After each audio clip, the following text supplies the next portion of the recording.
12:05 in the afternoon here on 90.3 FM. It's Wednesday. That means it's Helping Seniors of Brevard with Joe Steckler. Joe is off today, but filling in for Joe is myself, John Harper, along with Kerry Fink. And Kerry, we hope that Joe will be back with us next Wednesday. But nonetheless, we will hold down the fort, or in this case, the submarine for Joe. That's a good way to put it. Yeah, I was actually going to say, I think Joe is kind of on assignment. I know he told me he's busy putting together a bunch of articles because, as you know, we look for his articles in Hometown News. We look for them in Senior Scene, Ebony News Today, Aldea Today, all these places that people look forward to reading Joe's advice and commentary about seniors. And then also, of course, as you know, because we've all been talking about this, we're all getting ready for the big move for helping seniors. That's right, to the Zahn Assisted Living Facility on South Patrick Drive, Indian Harbor Beach. And I have been out there, and it is absolutely magnificent facility. We're very honored and proud that we will have our main headquarters, our main office right there in the Zahn Assisted Living Facility. So that's going to be kind of special, and I guess you and I will be rolling up our sleeves in the next couple of days, taking off our suits and getting some of the furniture out there to the new facility, because a big open house is coming up next week, right? Yes, that's right. It's Saturday from 10 a.m. until 2 p.m., not this Saturday, but 1 week from Saturday. So it's the 22nd of June. We'll expect to welcome lots and lots of folks out to the Helping Seniors new office at Zahn Beachside Assisted Living. And if you haven't been there, this is truly a spectacular place to see. It's like being on a cruise ship. It's it's a magnificent facility, and brand new portion of it will be opening, as Kerry Fink just mentioned here, coming up in another week or so. And they're going to have a lot of interesting things associated with that. They've got a movie theater in there. They've got a chapel in there.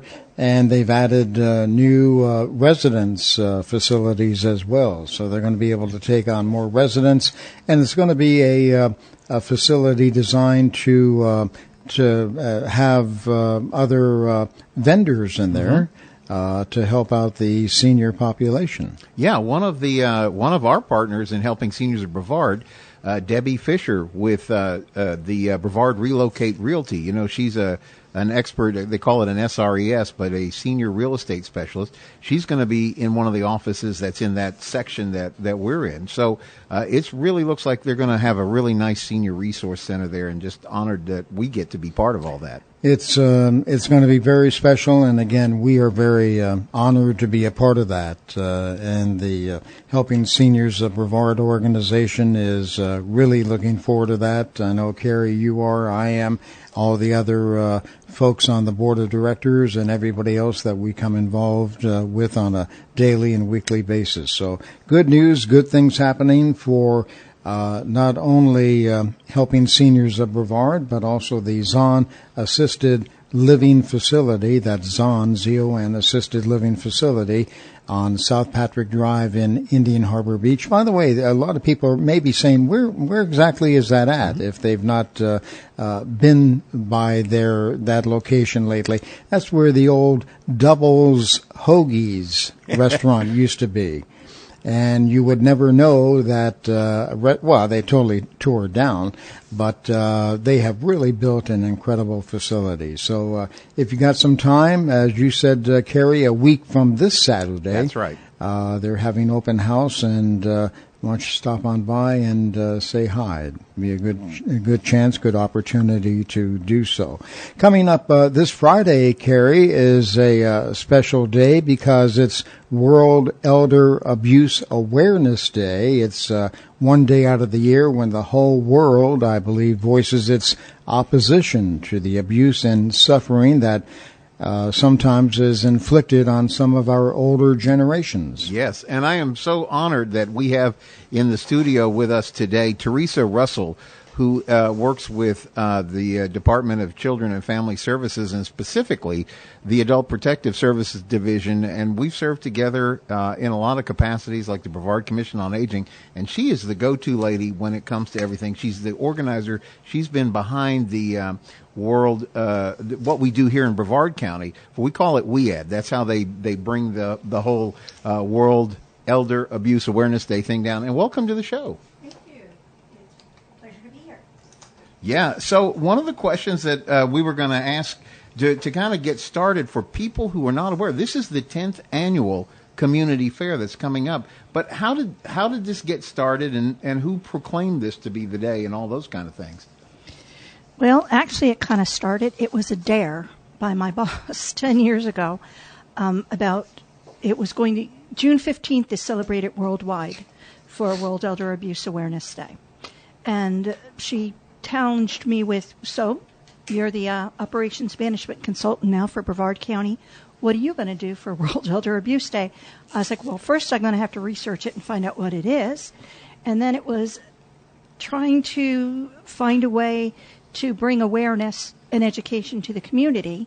So the first year we actually were under canopies, like little tents out in front of the Palm Bay DeGroot Library, because we had 2 weeks to set it up and no budget to do it.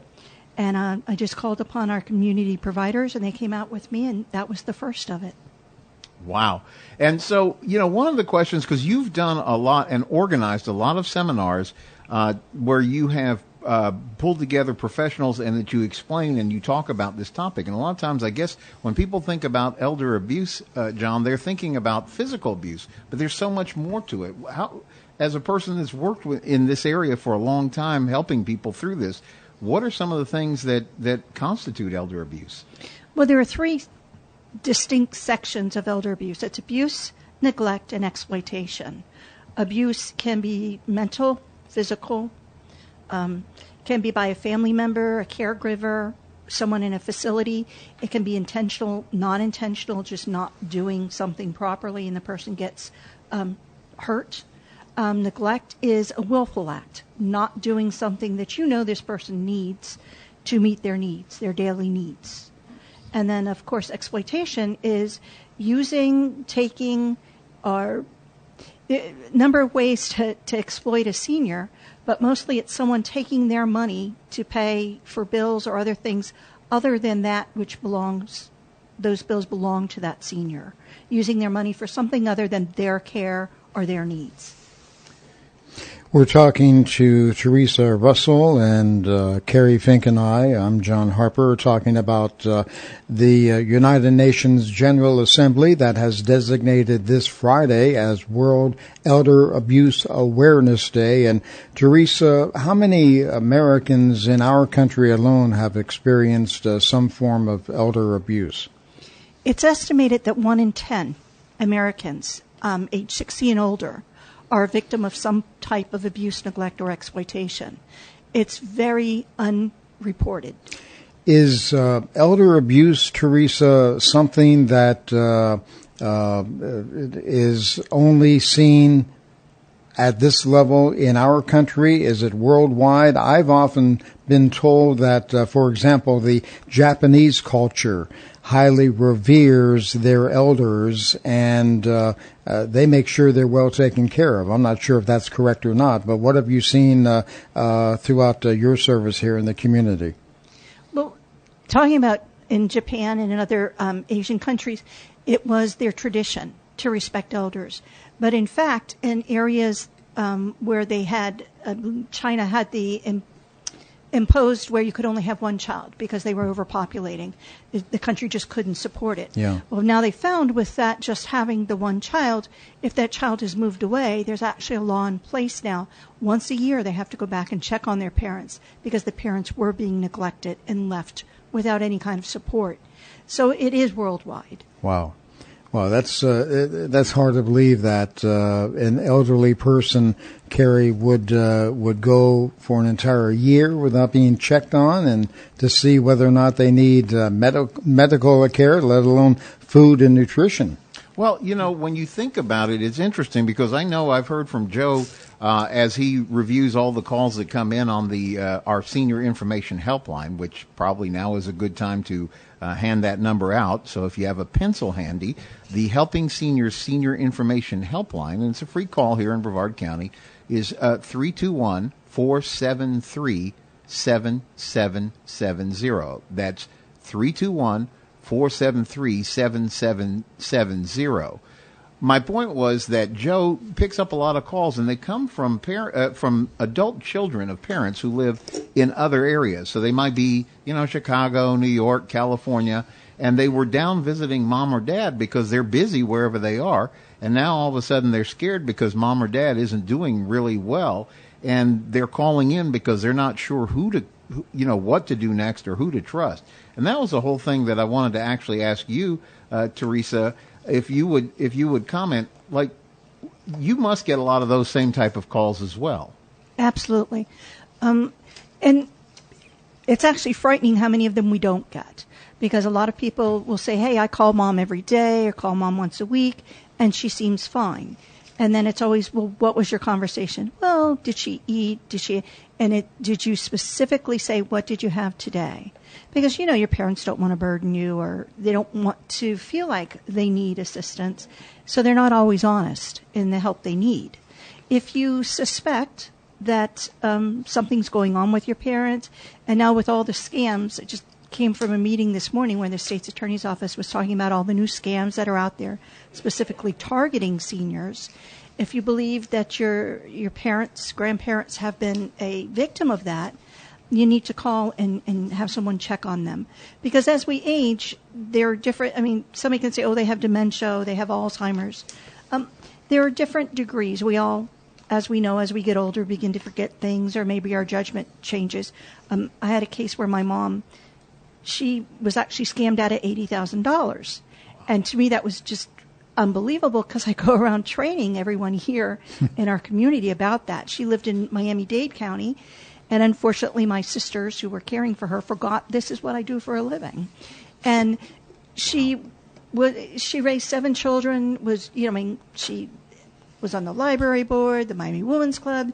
This is a savvy woman. But as she got older, she was going to less meetings, more time at home, and these people called her and would talk to her for 4 or 5 hours a day on the phone, got her trust, knew everything about our family, and she pretty much wiped herself out, giving them money because they promised her she had won the lottery.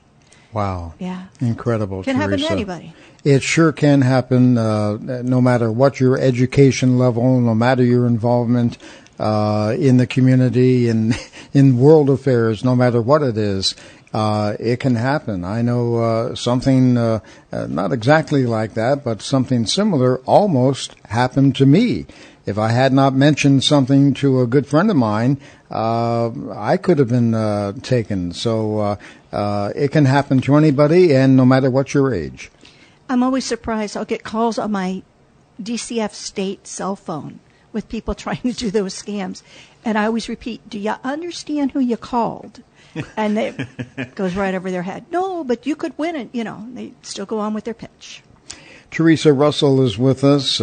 Kerry, Fink, I'm John Harper. You're listening to Helping Seniors of Brevard, heard every Wednesday afternoon, 12 noon to 1 o'clock here on 90.3 FM.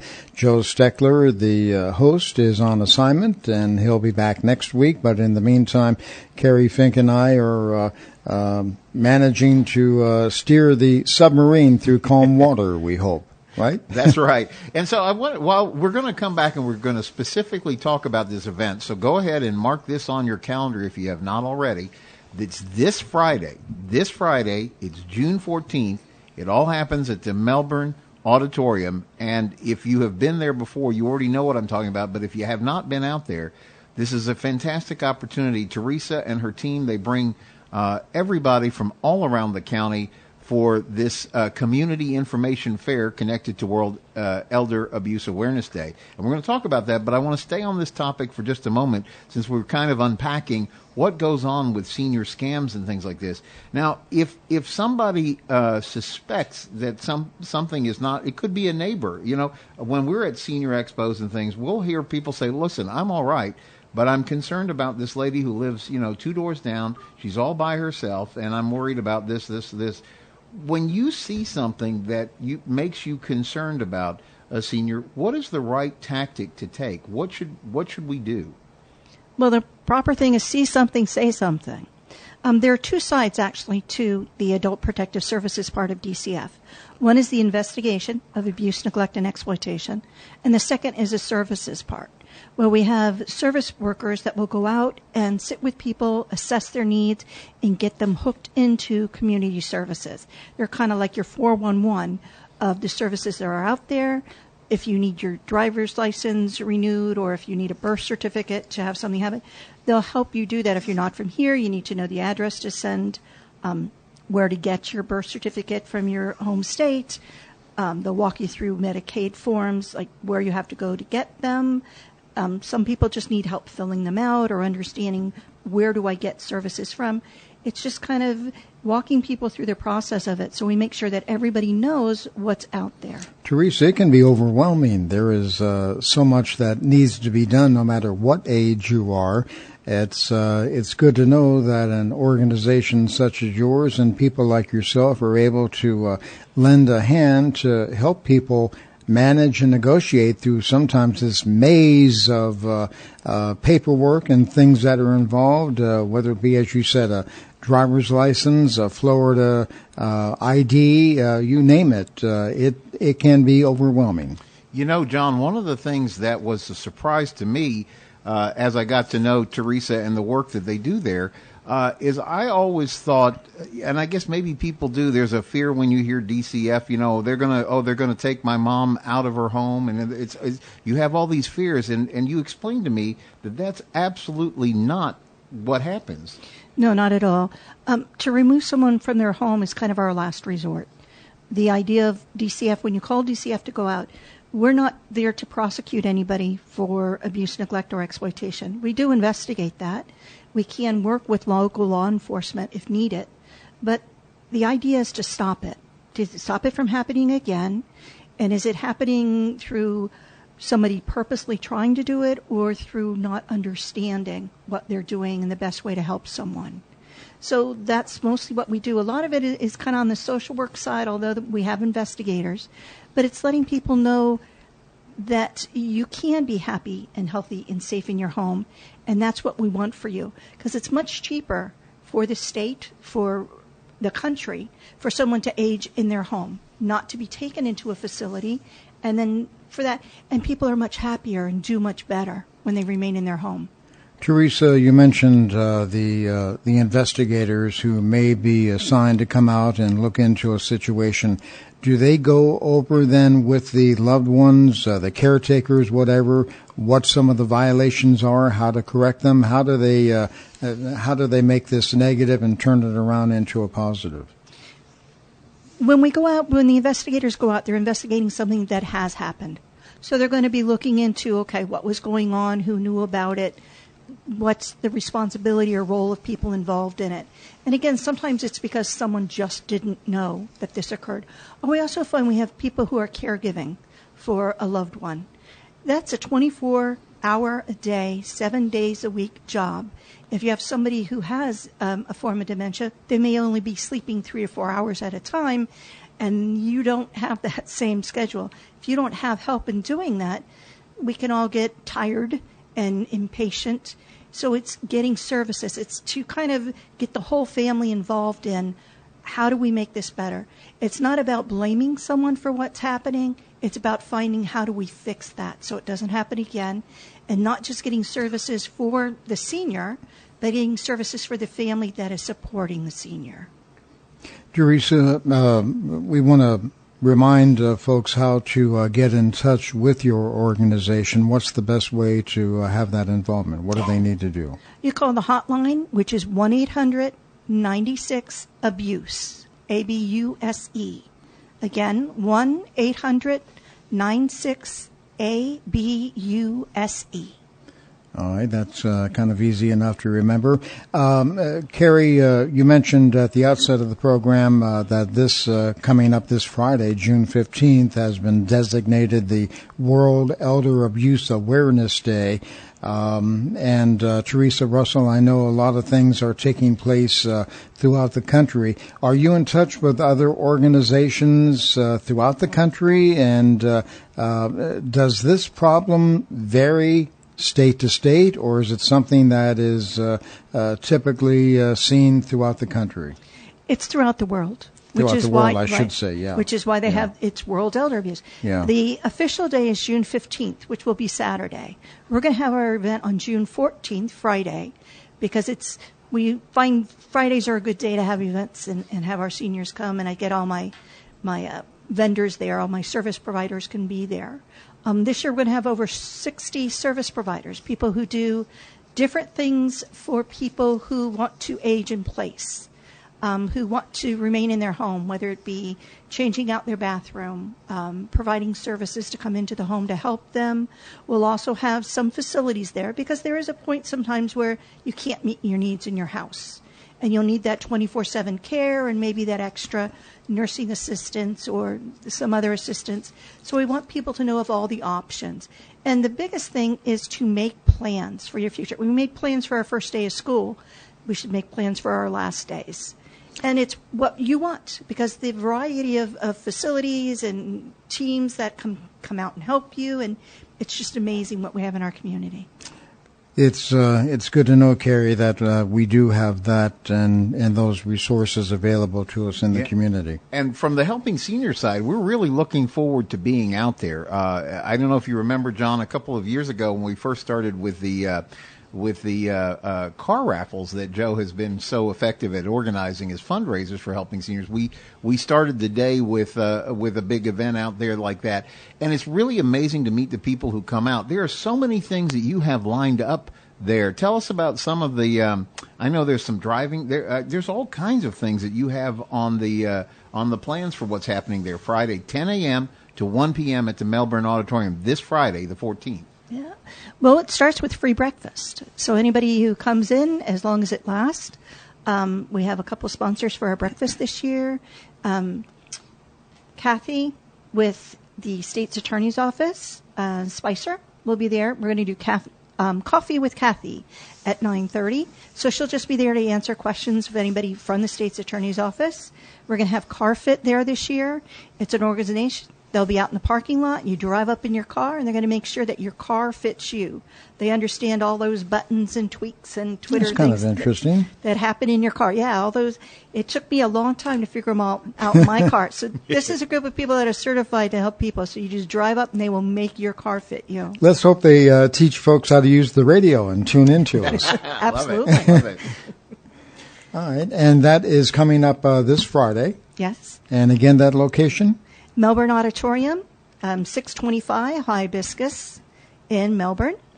And we're going to have a gamut there from in-home service providers to the Dementia Care and Cure Initiative will be there, talking about Alzheimer's and talking about dementia and looking for those signs and ways to help. Brevard County Triad's there. They do the Project Lifesaver, which is a tracking device if you have somebody who wanders. We're going to have the Vial of Life this year, which is a program that Brevard County Fire Rescue has developed. And it's a little container you put in your refrigerator with all your information. So if emergency services has to come in, they have it right there for you. To banking officials, to all kinds of people who supply in-home meals, to you name it. And I hope they're there so people can get information about what's available, again, so you can stay happy and healthy in your home. Excellent. Theresa Russell, and again, that phone number for folks to get in touch? 1-800-96-ABUSE. 1-800-96-ABUSE. All right, 1-800-96-ABUSE, and that'll get you in touch on the hotline. Theresa Russell, can you stay with Kerry and myself a little bit longer? Absolutely. All right. We will be taking time out here for our bottom of the hour break. We'll check the weather forecast and find out what's going on here with our weather over the next several days. But first, we want to say a big thank you to some of our underwriters, and some of those are A Place Like Home, assisted living facility, Aldea Today, August Van Helton and Associates, Autumn House, Barefoot Bay Tatler, Brevard Relocate Realty Group, Care Plus Health Plans, Humana, Chateau Madeline, that's a senior living and memory care facility, Ear Care PA, Ebony News Today, Hibiscus Court Assisted Living and Memory Care Community, Hometown News, and Dr. Lee Sheldon, Solid Bite Dental Implants. And Lee is going to be our guest here coming up in the second half of our program, so stay tuned for that. Kerry, Fink, and I will be back. I'm John Harper. You're listening to Helping Seniors of Brevard with Joe Steckler. Joe is on assignment. He'll be back next week, but in the meantime, Kerry, Fink, and I are here, along with Theresa Russell. And hopefully Dr. Lee Sheldon will be here, too, coming up right after the bottom of the hour break on 90.3 FM. 12:35 in the afternoon here on 90.3 FM. You're listening to Helping Seniors of Brevard with Joe Steckler. Joe is on assignment for today. I'm John Harper, along with Kerry Fink. And Kerry, we thank our previous half hour's guest, Theresa Russell, for being with us. And Theresa, thanks for sticking around with us as we get into our next segment. But one more time for the boys in the back room, that phone number for more information in which people can contact your hotline. Yes, the hotline number is 1-800-96-ABUSE, ABUSE. All right, and again, June 15th has been designated as World Elder Abuse Awareness Day, and Theresa Russell and her staff have all different types of things taking place this Friday at the Melbourne Auditorium. And what time does that start, Theresa? 10 o'clock, the doors open. All right, and you said there was a pancake breakfast, right? No, we're going to have donuts and pastries and coffee and juice.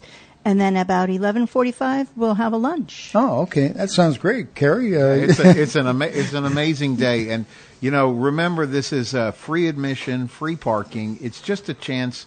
And we were talking during the break. I don't know if people understand this. This is Theresa Russell and her team, all the people that she connects with and works with on this. This is volunteer. There's no tax dollars being used. This is a real community event. And it's absolutely free, and it is absolutely worth coming out. So it's this Friday, 10 a.m. to 1 p.m. at the Melbourne Auditorium. Really just a great day. You'll have a great time out there. Great day, and some great information that people can take away from that event. And we compliment and congratulate you and all your other volunteers who will be with you. That's a great event, and well done. Thank you so much. And also, we have lots of door prizes we give away. So good. There's lots of freebies. We like door prizes as well, Kerry Fink. Sounds good. Sounds good. All right. Well, Theresa, if you can stand by, we'll get back with you toward the end of the hour. But we want to say good afternoon right now to a familiar voice to the Helping Seniors of Brevard program, and that is none other than our good friend, Dr. Lee Sheldon. And Lee, how are you this afternoon? I'm okay, John. Good to talk with you. Hi, Kerry. Hi, Theresa. Hi. Hello. And good to have you on here with us. And I know, Lee Sheldon, we're going to be talking about ways of replacing teeth. And I think, Kerry Fink, you've got a couple of questions you wanted to get off the bat here with Lee Sheldon. Absolutely. And this is actually a little bit personal for me, because this is Dr. Sheldon, in full disclosure, is our dentist, and we can't speak highly enough, but this is a thing that we have to confront. It's how do you replace teeth? And some notes that I wrote down, I said there's a couple of ways. First of all, how are you, Dr. Sheldon? I'm doing very well, Kerry. How are you? Good, really good. And I wanted to also say I'm enjoying the article in this month's Senior Scene magazine. If you haven't picked up your June Senior Scene magazine, you'll want to grab it and look for those yellow pages in the center of the magazine, because that's where the Helping Seniors newsletter is. And it's got Joe's article. Actually, in this case, it's also got a wrap-up of the very, very successful Helping Seniors car raffle. I guess we set another record out there with something like 2,000 plus people out there. But right next to the article about that is your article, Dr. Sheldon, about the dental staff member, and it's a real interesting article that goes into why having a good staff. I think we talked about on the radio a few weeks back about why it's important to have a good staff and the experience that it helps in the office. Yeah, it's true, Kerry. I mean, you know my staff, so it's no secret. A staff member who has longevity, a staff member who stays with you for a long time, stays with you for a long time because you have confidence in that staff member. And of course, as the confidence builds, so does that staff member's skills. So I've got staff members who can actually diagnose cases, who can actually tell the patient. They're not supposed to, and they don't, but they can tell the patient what the patient needs before I even walk into the treatment room. I mean, so to have a staff member that's that knowledgeable, that can create a treatment plan, looking at X-rays, boy, I mean, I couldn't be more fortunate. And neither can our patients to have that kind of level of confidence. Number one, the patient then has that level of confidence in the staff member, which is great for me. You know, it's great for me that Lee, the patient has the staff member questions and know that the answer is going to be correct. Lee, I think it's so important to have that longevity with a great support staff behind you, and that obviously then speaks volumes of you as a dentist and your other associates there in your office, and I think that just speaks volumes, and that's very, very important. Yeah. Well, thank you, John. Of course, you've been in business for yourself for a long time. You know how important that is. You better believe it. And yeah, I mean, and it's a direct reflection on you. By the way, and the reason John keeps staff members, and I keep staff members for such a long period of time, is that we filter out the bad staff members and we keep the good ones. You know, and so it isn't just keeping somebody; it's making sure that you keep somebody of quality, and that the two of you learn from each other, and that's so important. Well, jumping directly into the topic that we do want to try to make some headway with, when somebody comes in and they've got a place where teeth have to go, I see a note here that says there's two primary methods of replacing teeth. It says fixed and removable, but let you, the expert, really guide us on that. Okay, so let's talk about the removable first, because the removable is the less expensive and also has the lower or the reduced amount of service. So the removable is something that you put in and you take out. Very simple. And there's two different kinds of removable. One is if you're missing all of your teeth. The removable is the denture, is the full denture. So you've got the full denture that goes on the upper, and you've got the full denture that goes on the lower. Those of you who have full dentures on the upper and lower, you know which one is the most comfortable. The upper denture is always the most comfortable. Why? Because the upper denture is supported by the roof of the mouth, by the palate. And so there's a large surface area for that denture to hold on to. And because there's a large surface area, and because of the shape of that large surface area, you can apply the denture, and it should act like a suction cup. And for most people, it can go in like a suction cup, and it stays in place pretty well. Sometimes we use adhesives to help that, particularly if the ridge it doesn't have good three-dimensional stability. But for the most part, many people can wear a full upper denture without the need for adhesives. On the lower, that's a big challenge, because on the lower, you don't have a big palate. On the lower, you just have a pencil-thin ridge, and you've got the tongue on one side, you've got the lips on the other side, and the tongue moves, and the lips move, and so does the denture move. And so the lower denture is held in better by gravity, or almost always by adhesives, because because it just isn't enough ridge or enough bone or enough gum tissue for the lower denture to hang on to. So the lower denture is always the bigger problem.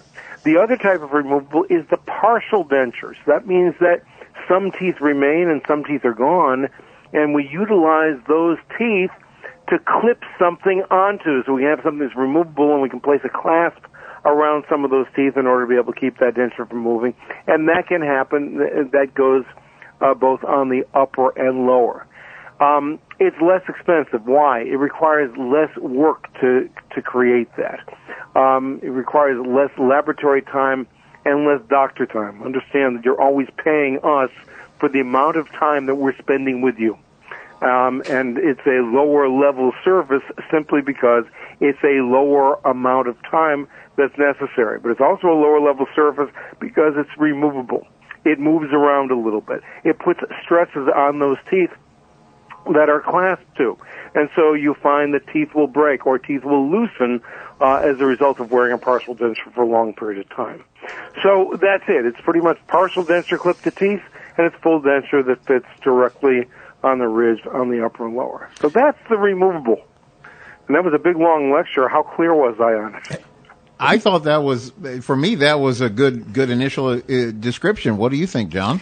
Good description as well, Lee. And before we get to the other aspects of what we want to talk about today, over the years with the removable dental work that is involved today, as you just mentioned, has that advanced to the point where that is a advisable replacement for missing teeth, or what do you actually advise, other than taking good care of your teeth in the first place, obviously? But has that type of dentistry improved to where this is suitable? It is still second choice, John. No matter how we look at it, it's second choice. Has it improved? To some degree, but the improvements have been made more in the areas of fixed, something that's fixed in place, rather than removable. Removable technology has been around for over 50 years, and while there are some technological improvements, not sufficient improvements to say that that is a first choice. It's essentially what we do when we can't afford to do fixed. All right, so that's removable. Let's get into the fixed prosthesis and find out what we can do to attach teeth or implants, and they can't be removed, right? That's correct, and the difference between fixed and removable is exactly that. It can't be removed. It's teeth that are attached to your existing teeth, and if you have enough existing teeth, then we grind down those teeth, if you will, and we cement something to those teeth that covers those teeth and also replaces the teeth or the spaces in between those teeth so that we have something that's totally fixed and cemented over the teeth. It's not supported by the soft tissues at all. It doesn't require any suction. It's strictly held in by cement. That can work very well and gives you as close to a normal chewing function as possible. If you don't have sufficient teeth or you have no teeth at all, that's where dental implants come in. So instead of securing teeth to existing teeth, you're securing teeth to a screw, which is a dental implant, and can have the same effect and can give you the same level of chewing function, and again, not removable. Yeah, and I was going to say I wanted to remind our listeners that there is a tremendous amount of information about these topics that's available on the Helping Seniors website. If you go to Helping Seniors of Brevard.org, helpingseniors.brevard.org, you will find a whole plethora. You can just type in teeth, you can type in dental, there's a search bar, and you will pull up a number of shows that you and Joe have done over the years where you've really explored these subjects in great detail. And so for those who are interested in what we're talking about today, the great news is there is so much information that is available for you. And then we were also talking, Dr. Sheldon, during the break, that you have kind of there's no substitute for somebody actually coming in and not talking generalities, but actually learning what's applicable to their particular case. And I was telling Theresa about the program that you have run for years has really been a blessing to charities in our county, including Helping Seniors, about how patients can do a charitable thing and get some real solid advice about what they should consider about their teeth. It's true, Kerry. It was a decision we made years ago, and I'm so glad we made that decision because the price of the examination was going up and up and up and up and up. And so at one point I said, all right, let's just stop this. And so for those patients who were referred, including those people who are listening to this radio program, they come into our office, they pay $50 to one of the 8 charities in our charitable giving campaign. And Helping Seniors is one of those charities. And we vote strongly for that one. And we've if you listen to this program, you better write that check to Helping Seniors of Brevard County. And so $50, you get the CT scan, you get the full mouth X-rays, you spend a good period of time with me. You'll be in the office for 2 hours, and you'll know what all of your legitimate options are. Those predictable options. There's no sales pitch. There's nothing about our office, as you know, Kerry, that's salesy at all. It's a matter of giving people the information they need so they can make the best decision for themselves. So whether it's removable or whether it's fixed, whether it's implants or not, I want to make sure you have all the information so that you can make the best decision for yourself. We're talking to Dr. Lee Sheldon, and Dr. Sheldon has been a dentist here in Brevard County for many years. And Lee, you mentioned a moment ago you were talking about the dentures and how they work, being held in by gravity, so to speak. As far as the dental implants, do they ever have to be removed, or once they're in, is that it, or how does that work? You know, John, we have dental implants are great, but they're not as great as we thought they were when they first came out. Dental implants are subject to disease just like teeth are.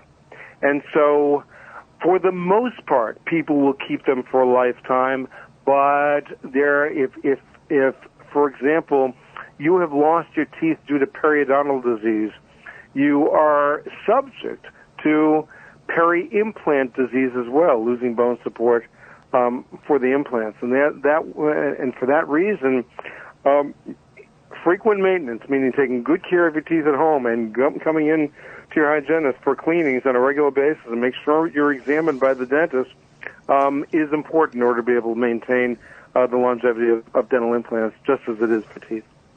All right, so it is, as you just mentioned then, Lee, very important that you keep up with the proper care of your implants once you have those in place. Does the number of implants vary by patient, and as far as how many of the, do you refer to them as screws, how many are placed on each individual? Yeah, it is. I mean, if we're talking about one tooth missing, then we'll place one implant and put a tooth on that implant. If you're missing 3 teeth, we can use 2 implants to support the 3 teeth. If you're missing all of your teeth, we can place 5 to 6 implants, which will replace 12 teeth. So you don't necessarily have to have one implant per tooth.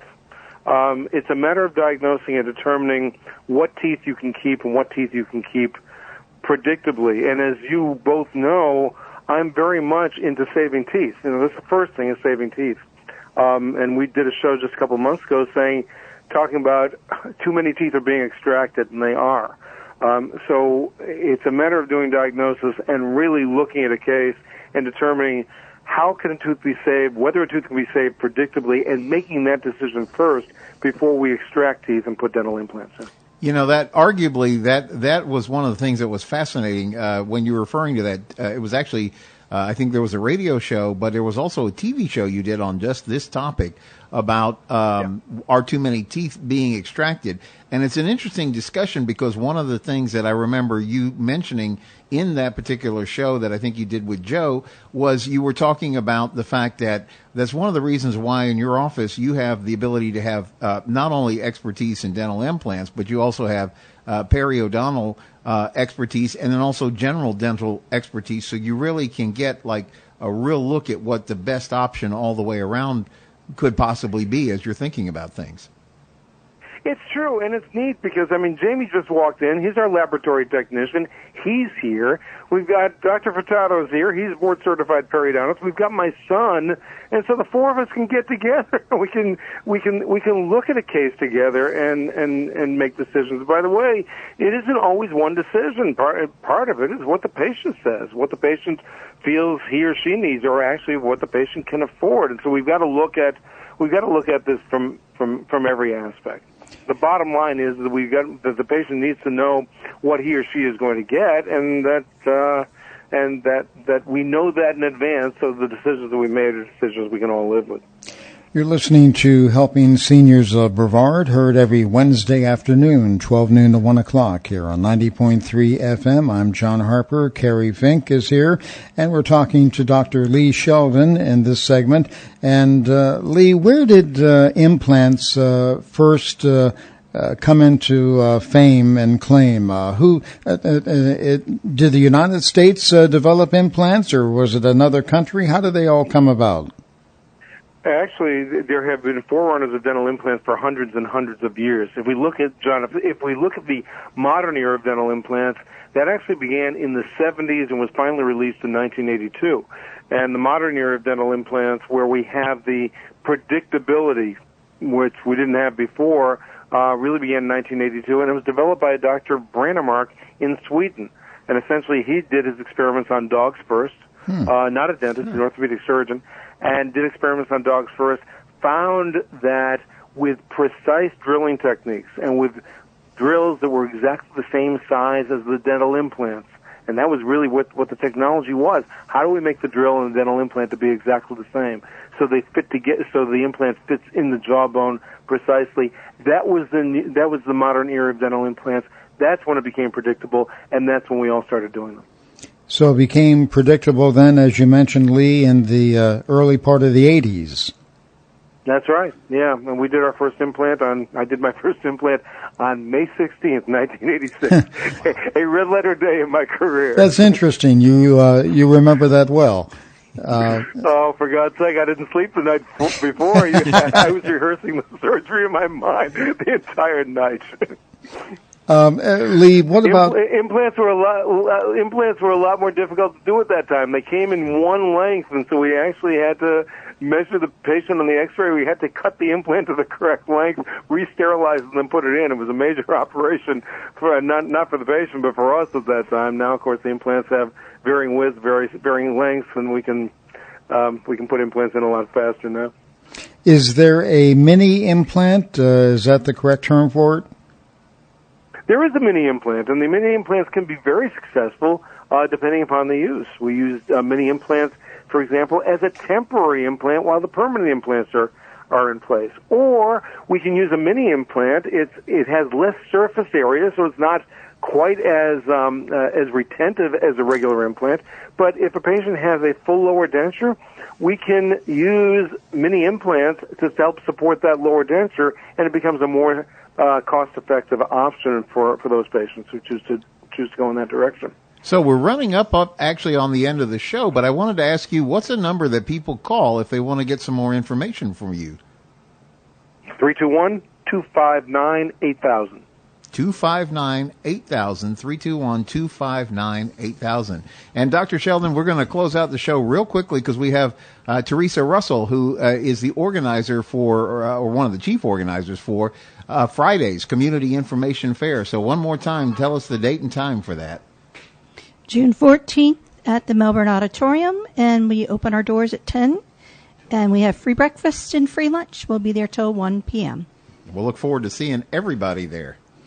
Absolutely. And again, Dr. Lee Sheldon, thanks for being with us. Good information. And we look forward to talking or seeing with you sometime soon here on the radio. So take care, and our best to the family as well. Great. Thanks, John. Thanks, Kerry. Thank you. Dr. Lee Sheldon with us here on the I was going to say the Information Overload Hour, but well, it's a good name. Yeah, on Helping Seniors of Brevard. And Theresa Russell, we can't thank you enough for being with us as well. Good information. And again, that hotline number for elder abuse? 1-800-96-ABUSE, ABUSE. Thank you for having me today. Thank you, Theresa. We appreciate it. Kerry, we look forward to having Joe back from assignment next Wednesday. Yes. And in the meantime, thank you for being with us, and want to thank a couple of our other underwriters who have helped us out so much here on the program. Barbara McIntyre with Reverse Mortgage Funding, Riverview Senior Resort, Ruth Rhodes, Attorney of Law, Senior Scene Magazine, Seniors Helping Seniors, Spotlight Magazine, the Eye Institute, Unity Church of Melbourne, William Johnson, Elder Law Attorney, and Zon Beachside Assisted luxury living. And again, that's the location that we will be moving to in another week or so. Yes. All right. Well, Kerry, thanks so much for your involvement with us. Yeah. We appreciate it. And a good show today, good information.